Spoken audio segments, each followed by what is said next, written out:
তার সাহিত্য রচনার অন্যতম অনুষঙ্গ ছিল ধর্ম, কিন্তু কোনো ধর্মের স্বীয় গণ্ডিতে নিজেকে আটকে রাখেননি তিনি। একাধারে লিখেছেন হামদ, নাত, শ্যামা সঙ্গীত, গজল। সন্তানের নাম রেখেছেন কৃষ্ণ মোহাম্মদ। মানবপ্রেমে বিলিয়েছেন নিজেকে। তাই তো বিদ্রোহী সত্তার তীব্র বোধে সাহস করে লিখেছেন, ভগবান বুকে এঁকে দেই পদচিহ্ন। অসাম্প্রদায়িক কবি কাজী নজরুল ইসলাম সব ধর্মকে দেখতে চেয়েছেন এক বৃন্তের ফুল হিসেবে। সম্রাট আনোয়ারের রিপোর্ট। মোরা ঝঞ্ঝার মতো উদ্দাম, মোরা ঝরনার মতো চঞ্চল, মোরা বিধাতার মতো নির্ভয়, মোরা প্রকৃতির মতো সচ্ছল। তিনি দুর্গম, তিনি দুস্তর, তিনি হুঁশিয়ার, তিনি আগুয়ান, তিনি বিদ্রোহী নবচেতনার, তিনি কাজী নজরুল ইসলাম।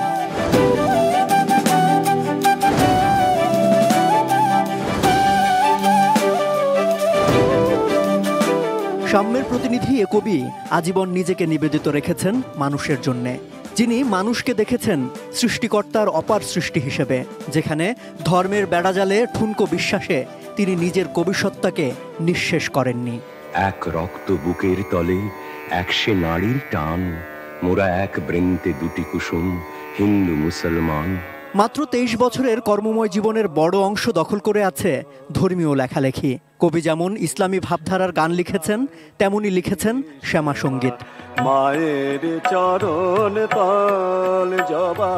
প্রার্থনা, ভক্তি কবির পংক্তিতে কখনো খাটো হয়নি, বরং সাম্প্রদায়িক অস্থিতিশীলতা, অরাজকতা, রক্তপাত, ধর্মের দোহাই দিয়ে অন্য ধর্মের মানুষের প্রতি বিদ্বেষ ছড়ানোর ঘটনায় বারবার বিদ্রোহী হয়েছেন কবি। ধর্মীয় চিন্তা করে বন্ধুত্ব তৈরি করেননি, তিনি উদারতা দিয়ে এবং মন দিয়ে বন্ধুত্বের কথা চিন্তা করেছেন। সমস্ত লেখার মধ্যে ঘুরে ঘুরে এই বিষয়টি এসেছে।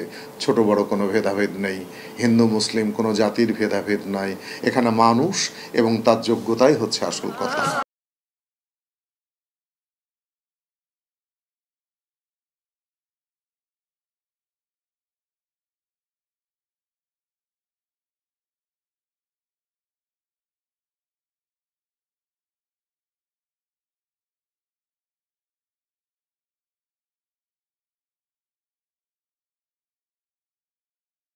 তারপরও রক্ষণশীল অংশ কবিকে নাস্তিক বলে অভিহিত করতে ছাড়েনি। ভাবা যায় যে একজন মানুষ তার প্রথম কাব্যগ্রন্থ উৎসর্গ করছেন আর একটি ধর্ম সম্প্রদায়ের। এটি হয়েছে কারণে ব্যক্তি জীবনে তিনি উদার ছিলেন এবং ধর্ম সাম্প্রদায়িকতা তাকে কখনোই গ্রাস করেনি।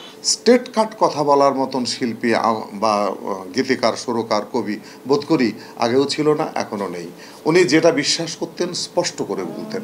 মানুষের জন্য সুচিন্তাই ছিল কবির চেতনার মূল প্রেরণা, মৌল শক্তি। আর তাই তো মানবতাবাদী ও মানুষের কবি বলেই তিনি আপাতমস্তক অসাম্প্রদায়িক হতে পেরেছিলেন। দেব না